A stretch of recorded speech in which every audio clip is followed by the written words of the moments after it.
When I first became an attorney, my first job was as a defense attorney for a pretty big insurance company. I was saving money for the insurance company by taking money away from the person that was hurt. I didn't enjoy that fact. I've always enjoyed rooting for the little guy. I knew I wanted to be a good attorney. At a certain point, about 4 or 5 years after I started working, I switched over to becoming the injury attorney for the person that was actually injured in the case, working opposite the insurance company. I've enjoyed it much more since. You handle so many types of cases.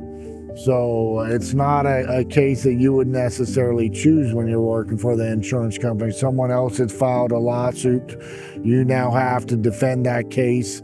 You haven't chosen it. The cases ran the spectrum. So I got to see every type of case.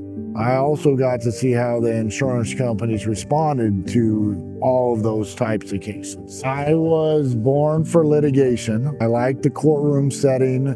I like getting up. I like arguing. I like thinking on my feet. I would rather be really, really good at this one area and understand everything about it than try and branch out and do other types of law as well. If you really like helping people, if you can get the feeling that you've done something on a case or helped someone where somebody else might not have, that's pretty good.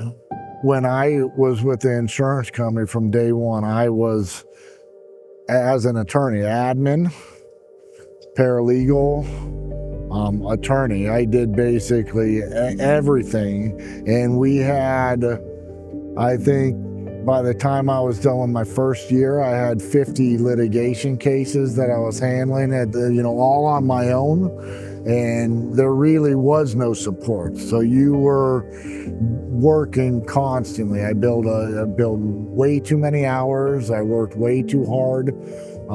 I've definitely benefited from them, and so have my clients. I've seen all of them, and I've seen how the insurance companies are going to respond. The insurance company from the very beginning wants decisions made immediately. And so they're from the start. And then when I say the insurance company, it's all of them. We see people who have had their recorded statements taken, within a day of the accident, talking about where the insurance company is trying to minimize the extent of injuries. We see settlement offers, checks given mailed or emailed to the injured person within days of the accident. Nobody at that point in time knows the extent of the injuries. They just don't. But there are people who are in need of money, and the insurance company is banking on taking advantage of a situation or hoping that they can find a person that's short on rent this month or short on grocery money, and they've just got a check for this amount, which seems like a lot, 4 days after an accident, and the person signs that check, accepts the settlement. Ideally, it works out. But who knows how bad the injuries are at that point. What the insurance company wants to happen, you can just think is not what you want to happen for yourself. They're trying to make money, and they're trying to limit your recovery. There are 3 attorneys in the office, and each of those attorneys is only going to handle so many cases at one given time to make sure that we're giving each of our clients the most attention and the right attention. And we're working those cases, not just sitting back and reacting to what the defense does and waiting for a settlement. We're actively pushing each of our cases towards a settlement each and every day. If we were to take more cases, it would be a disservice to the clients that we're helping out. We want to get the most amount of money for our clients that's reasonable in the situation. Once we agree to work together, the client's only responsibility is to get better. It means they've got to follow up with all the doctors. They've got to do everything that they're supposed to medically to get better as soon as possible. That's going to help them. That's going to help me on my case. My two responsibilities are to get the client better and to make sure at that time that I'm also maximizing the value so that once we are ready to settle the case, we're going to get the maximum amount of money for them. And most of them are missing work because of their injuries. They're missing family functions. They want to go to weddings, birthday parties, things like that. They're maybe not able to get out to enjoy them or travel far to enjoy them. And other missed opportunities. It's always our goal from the start to get them back to those functions as soon as possible, but to also make sure that we get them compensated for all of them, getting our clients back to where they started. So a lot of people think that they're actually protected by insurance. The laws require everyone to have liability insurance. And so everyone's out there getting insurance because if they get into an accident, that will help pay for the other person's vehicle. What they need and what the insurance companies aren't telling them a lot of times is they need to get insurance that covers themselves in case they're involved in an accident. A lot of times when that happens, there's not enough insurance on the other side to cover the injuries, and so people need to protect themselves with uninsured motorists. That's the only time they really have protection by their insurance company. And that's how I evaluate which insurance company I have for myself, is by how those insurance companies handle cases in that situation. Even if they think they understand uninsured motorists, they don't necessarily understand the full extent of this. You can buy insurance that protects you and your family in case they're involved in an accident caused by a vehicle. So they don't have to be in your cars. They can be your kids or family members could be on a bus. They could be a pedestrian or on a bicycle. If the accident's with the vehicle, caused by a vehicle, then you can cover them with this uninsured motorist coverage. And I think that's the only thing that matters. That's what I think is the most important.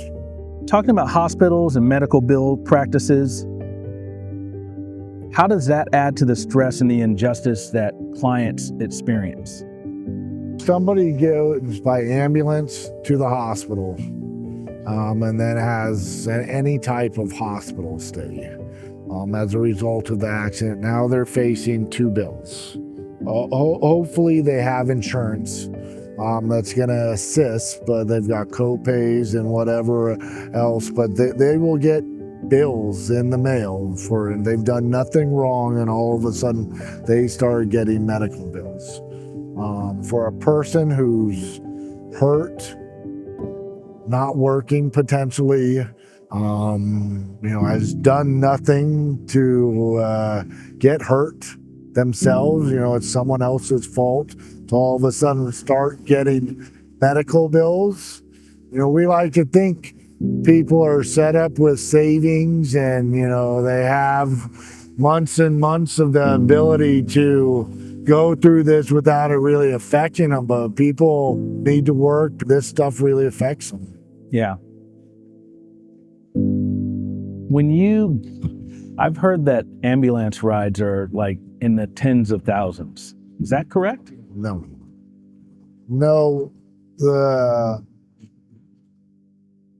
I would say that probably the highest one that we've seen within the last couple of years is like $4,500.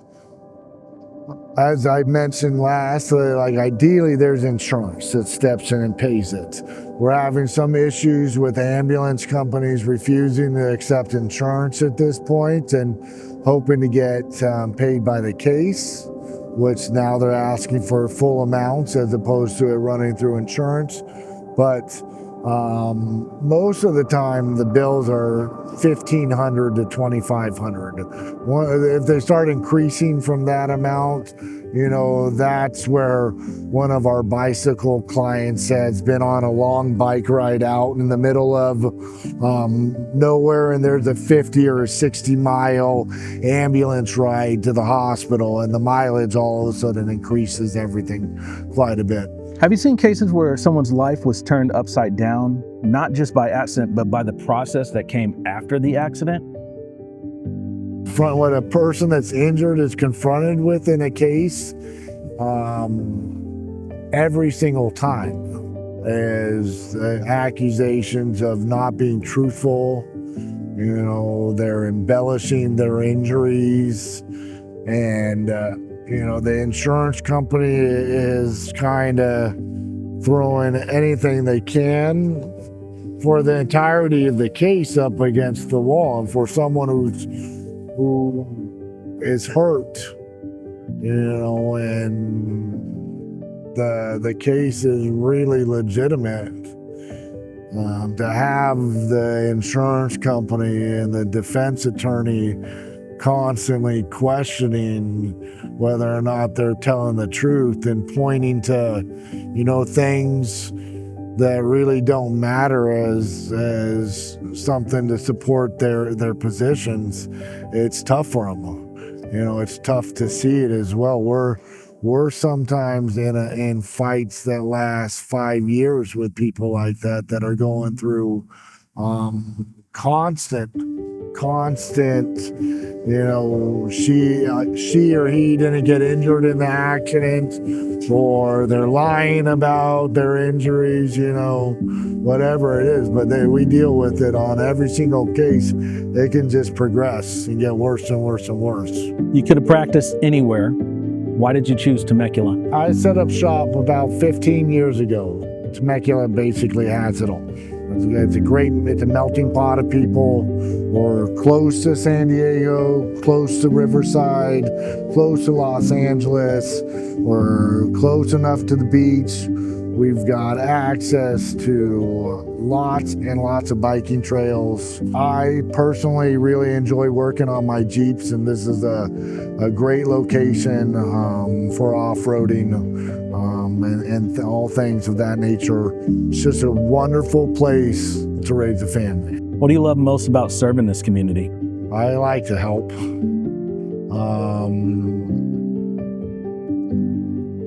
This is a small community. It's big. Temecula is a big place, but it really does have a small community feel.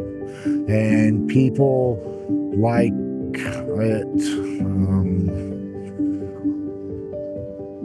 when they're recognized, and you get recognized in a small community when you're helping people out. And it's always a nice feeling. I feel like we're doing a good job for people here, but people always let us know that we're doing a good job. We're local. We're here. You can walk right in, like a lot of the places here in Temecula. What we see ourselves as the Temecula Valley injury attorneys. We're gonna fight for everyone here. We're also gonna be accessible. People can stop by, and we'll answer the phone, talk to us, ask us questions. We talked about cases where we can't bring value. We'll still make sure that we're gonna point that person, listen to their story, and point them in the right direction so that we've done the best that we can for them. I feel like we fit in perfectly with this city, which is all about small business and the underdog and trying to help everybody else succeed. If you could say one thing to someone who's been hurt and feels overwhelmed or ignored, that would be? Well, call Ellis Helm. We deal with this stuff every day, all day long. If you get into an accident, it's going to, in all likelihood, be the first time you're experiencing those injuries, but also all of the questions that are running through your mind, which insurance company you should call, when you should call, what's the entirety of the process. Call us. Even if you decide not to work with us, we will talk you through what you need to do at the beginning to help put your mind at ease.